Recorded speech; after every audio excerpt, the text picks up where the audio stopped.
Welcome back to SwitchCorner, my name is Alex and today we're taking a look at Hoa on the Nintendo Switch, a puzzle platformer with Studio Ghibli styles, but is it worth your time and cash, or is this one simply outdone by its competition?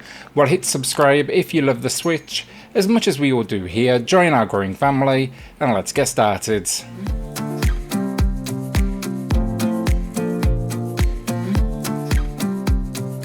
It's a story, and honestly it's all very minimalistic by design. Opening the game, you're floating to focus about a leaf-styled ship.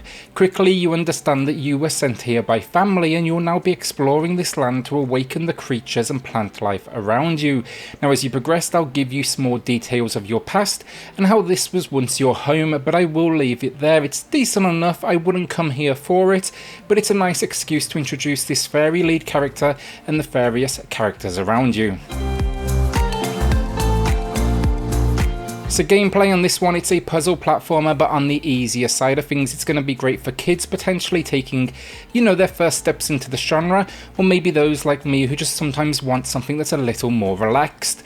That's basically though thanks to the fact there's really no threat here. A few of the locals here might kick or push you, but there's no game over screen, no death, and no way to fail. The core gameplay loop though, it finds you exploring small locations in this world that in design almost remind me of a Metroidvania vibe, but you'll be collecting up butterflies, lighting up murals before talking to the creature that oversees this area. A few early location examples are a forest and caves. Now to avoid spoilers, I'm keeping this to very early game footage, maybe the first hour or so, mainly because I actually wrapped this one up in just over 2 hours. It's absolutely not a long one, that is for sure. I will also say here though, the last 30 minutes or so, that is the absolute highlight of the experience that I do not want to spoil. I also then appreciated the constant evolution of the wildlife and the plant life around me. Rarely is something there for no purpose, and they will be utilised within the game to help you progress and solve those puzzles. In fact, the only non-interactable creatures are in the foreground and background, and that is there for visual effect. When you awaken the locals though and then deliver the required butterfly count, they will give you new moves that in turn allow progression, things like the ability to double jump, push and slam. They will also then add just a little more context to your history with this location. It's an extremely harmless game honestly, but it also has issues still. The controls at times are just not tight enough to deliver on some of the expected traversal, and I had a couple of moments where it devolved into frustration. Outside of that, there's not a lot to it though, some nice location design in its platforms and a few decent if simple puzzles. For gameplay overall, it's not the most rewarding of games honestly, just because it holds very little challenge, but it was an enjoyable enough journey and a nice little way to spend 2 to 3 hours. Graphically, it's stunning. The core gameplay honestly wouldn't really appeal to me all that much given its simplicity.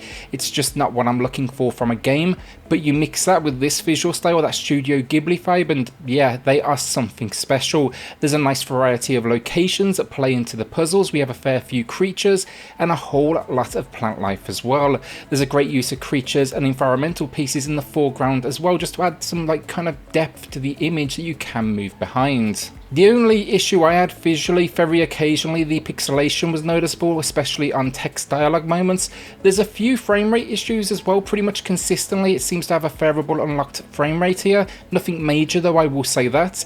And then just occasionally, it's a little difficult to identify what you can and can't jump on. That kind of led to moments of almost trial and error. Music finally, and this is a winner as well. Stunning piano lines and that chill tone to match the visuals. But yeah, it's something special. It captures the world, the mystery, and also it adds something very kind of cinematic to it all. There was a moment where I paused the game while I stepped away, but I actually turned up my speakers so I could still listen to, some of the relaxed tones happening. This is reinforced then with some minor sound effects that do what they need to, though I will add here, the footstep effect, extremely repetitive, and that did start to grate just a little bit. As you can tell, it's the very same small sample looping. So the final verdict in this one, it was a quick video for a quick game, super short. First off, you need to decide now if you can justify the cost.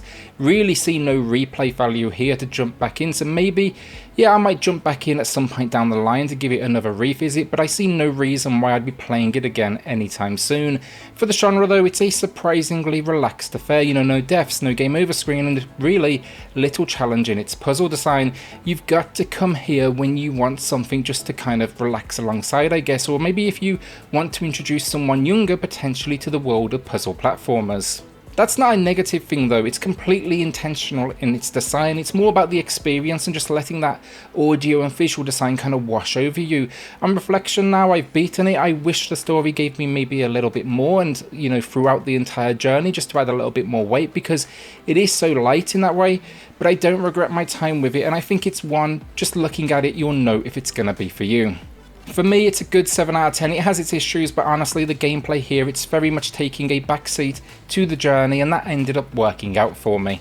Will you be adding this one to the library though, or are you holding onto that cash? With that then, a shout out to the patrons of the channel who are just going above and beyond to support SwitchCorner. Helps more than you know, so thank you all so much.